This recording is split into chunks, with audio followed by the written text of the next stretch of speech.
Tu as un passé dont tu vas nous parler. Faire de l'argent, faire du business, gérer des boîtes, tu sais faire. Oui.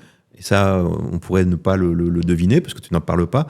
Mais moi, je suis allé voir un petit peu ton pedigree, ton CV. Je suis impressionné. Est-ce que tu peux nous dire, nous retracer ce parcours qui a abouti aussi à la stratégie des talents? Tout d'abord, je suis un pur produit européen. Ça, c'est bien. Pur produit européen. Je suis parti après mes études aux États-Unis et puis je suis seulement arrivé en France en 98. Voilà. D'accord. Bonne année pour arriver en France. Tout le monde, c'était l'année de la Coupe du Monde. La France était joyeuse. Oui, c'était un moment de bonheur. Ben, c'était très bien. Donc, je suis arrivé en 98. Je suis arrivé dans l'Est de la France. En fait, j'arrivais à Strasbourg en 98.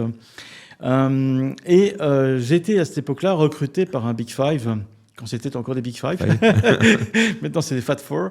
Mais par un Big Five pour être patron du consulting dans l'Est de la France. Donc, j'ai en fait, en m'adossant au bureau qui existait de ce Big Five au niveau de l'audit financier, j'ai créé tous les bureaux de conseil. Donc, le consulting, ce qu'on appelait le consulting middle market à l'époque. Bah, je te sens modeste, mais tu peux citer, c'était PwC. Oui. J'ai eu l'occasion de rencontrer un recruteur qui m'a proposé tout d'abord de devenir business unit manager dans une filiale d'un groupe. Et donc je suis rentré dans cette entreprise comme BU manager et puis comme PDG. D'une filiale du leader mondial de la bioanalyse. Donc j'ai géré les activités spécifiques dans le monde de la bioanalyse et c'est une entreprise qui au départ était cotée déjà en bourse à l'époque. Elle était au SBF 120 et aujourd'hui elle est au CAC 40. Donc ça a été aussi une école très très intéressante.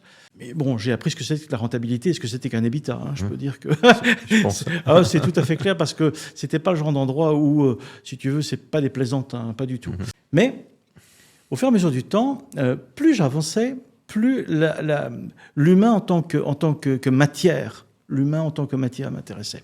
Le leadership m'intéressait beaucoup. Je recrutais beaucoup de talents. On recrutait énormément de talents pour diriger des laboratoires. C'était très important.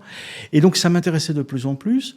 Et quand j'ai quitté cette entreprise, je me suis vraiment recentré sur l'humain. Donc, je suis retourné sur les bancs de l'école pour apprendre des tas de choses concernant les humains. J'ai travaillé dans les neurosciences comportementales et cognitives. J'ai suivi des formations sur la PNL et d'autres choses qui sont très, très intéressantes. Et c'est alors là que je me suis intéressé aux 3 préoccupations majeures que les entreprises me rapportaient. C'est-à-dire comment attirer des talents, comment mobiliser les talents que j'ai dans mon entreprise et comment je les fidélise. C'était vraiment trois sujets vraiment très, très intéressants, très importants.